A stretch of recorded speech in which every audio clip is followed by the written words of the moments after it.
How to update YouTube on iPhone?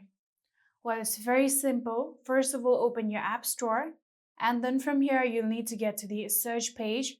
So all you need to do is tap on the search icon and we'll get to the search page just like this. And then from here, tap on the search bar right here, then start typing YouTube. After doing that, you can simply search for YouTube. And in here, you can see this is the application, tap on it. And there you can see the option of update. All you need to do is tap on update. If there are no update requirement, there will only be the option of open. So you don't need any kind of update. For now, simply tap on update. And within few minutes, YouTube will be up to date.